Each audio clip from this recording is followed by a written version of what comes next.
కొడాలి నాని ఎక్కడ ఆయన జాడ కూడా ఎక్కడా కనిపించడం లేదు. బయట కూడా మీడియా ముందు కూడా ఎక్కడా కనిపించడం లేదు. కాబట్టి అసలు కొడాలి నాని ఉన్నాడా లేడా అనే ఒక అనుమానం మాత్రం ఆంధ్రప్రదేశ్ ప్రజలు అందరిలో కూడా ఇప్పుడు మెదులుతుందని చెప్పుకోవచ్చు.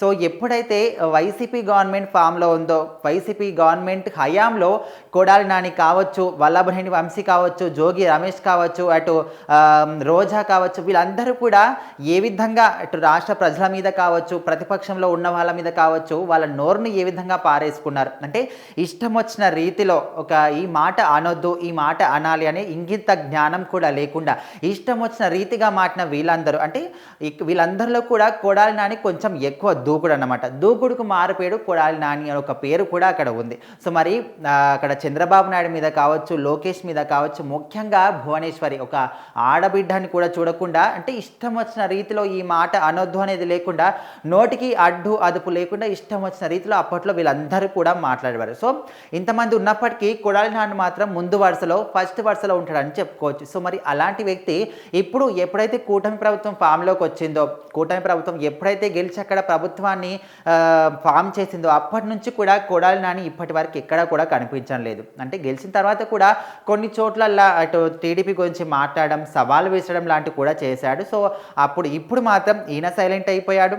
కొన్ని చోట్ల టీడీపీ కూటమి వాళ్ళు కూడా ఈయనను టార్గెట్ చేశారనే విధంగా కూడా కొన్ని చోట్ల చెప్పినప్పటికీ ఇప్పుడు మాత్రం ఇటు కొడాలి నాని సైలెంట్ ఉన్నాడు, టీడీపీకి సంబంధించిన వాళ్ళు కూడా సైలెంట్ అయిపోయారు. సో మరి ఎక్కడ చూసినా కూడా కొంతమంది అనుమానం ఏంటంటే కొడాలి నాని హైదరాబాద్లో తలదాచుకుంటున్నాడు అనే విధంగా కూడా ఇంకొంతమంది అనుకుంటున్నారు. కాకపోతే చాలామంది ఏంటంటే కొడాలి నాని తప్పించుకొని తిరుగుతున్నాడు అనే మాట మాత్రం గట్టిగా వినిపిస్తుంది. అంటే ఏదేమైనప్పటికీ కూడా ఆయనకు మాత్రం తప్పించుకొని తిరిగే అవకాశం మాత్రం లేదు, తప్పించుకొని తిరిగే అలాంటి ఒక ఉద్దేశం కూడా కొడాలి నానికి లేదు. కాకపోతే ఏంటంటే ఇప్పుడే ఇటు కూటమి ప్రభుత్వం ఫామ్లోకి వచ్చింది కాబట్టి, వాళ్ళ ప్రభుత్వ హయాం సాగుతుంది కాబట్టి ఇప్పుడే జనాల్లోకి వస్తే బాగుండదు, ఇప్పుడే జనాల్లోకి వచ్చి మాట్లాడితే తన మీద ఇంకా నెగిటివిటీ వచ్చే అవకాశం ఉంది అనే ఒక ముఖ్య ఉద్దేశంతో ఎక్కువ సమయం ఆయన హైదరాబాద్లోనే ఉండడం జరుగుతుంది. సో మరి గతంలో చూసుకుంటే కొడాలి నాని ఇంటి మీద కొంతమంది రాళ్ళు విసరడం కానీ ఇలాంటి అనుమానాలు కూడా కొడాలి నానికి ఎదురైపోయాయి. సో తన అనుచరులు ఎవరైతే ఉన్నారో, కొడాలి నానికి సంబంధించిన అనుచరులు కావచ్చు, వాళ్ళ చుట్టుపక్కల ఏరియాల్లో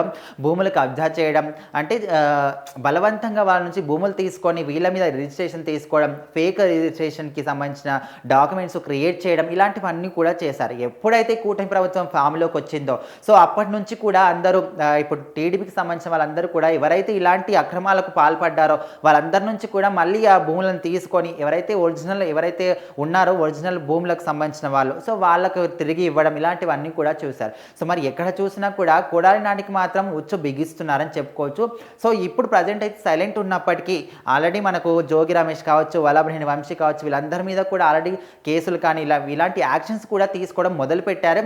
కొడాలి నాని మాత్రమే నెక్స్ట్ టార్గెట్ అనే విధంగా కూడా ఇప్పుడు మనం చూసుకోవచ్చు. సో మరి గుడివాడలో రీసెంట్గానే చంద్రబాబు నాయుడు పర్యటించడం, అక్కడ అన్నా క్యాంటీన్లో ప్రారంభించడం, అంటే చాలామంది కూడా ఆయన వచ్చినప్పుడు కూడా ఇట్లా అనుకున్నారు. ఎట్లా అంటే అక్కడ కొడాలి నాని ఉంటాడు కదా, నేను లోకల్, ఇది నా ఏరియా అని అప్పట్లో చెప్పాడు. సో మరి చంద్రబాబు నాయుడు స్వయంగా అక్కడికి పర్యటనకు వెళ్తున్నాడు. సో మరి వీళ్ళకి మధ్య ఏమైనా ఘర్షణలు అయ్యే ఛాన్సెస్ ఉన్నాయనే విధంగా కూడా కొంతమంది అనుకున్నప్పటికీ మాత్రం ఎలాంటి ఘర్షణలు ఇలాంటివి ఏవి కూడా జరగలేదు, సాఫీగానే సాగిపోయింది. సో మరి ప్రజెంట్ ఇప్పుడైతే ఏదేమైనా కొడాలి నాని ఎక్కడా కూడా కనిపించకపోవడం, ఇక్కడ హైదరాబాద్లో ఉండడం, అటు ఆంధ్రప్రదేశ్లో ఎక్కడ కూడా మీడియా ముందుకు రావడం కానీ, ప్రజల్లోకి రావడం కానీ, అసలు మాట్లాడడం కానీ ఇలాంటివి ఏది కూడా కొడాలి నాని చేయడం లేదు. సో ఇవన్నీ చూసిన తర్వాత అసలు కొడాలి నాని ఉన్నాడా లేడా, అసలు ఆంధ్రప్రదేశ్లోకి వస్తాడా, మళ్ళీ ప్రజల్లో కనిపిస్తాడా లేడా అనే విధంగా వివిధ రకాల క్వశ్చన్స్ అయితే ప్రజల్లో మెదులుతున్నాయి. సో మరి మీరేమనుకుంటున్నారు కొడాలి నాని గురించి? ఖచ్చితంగా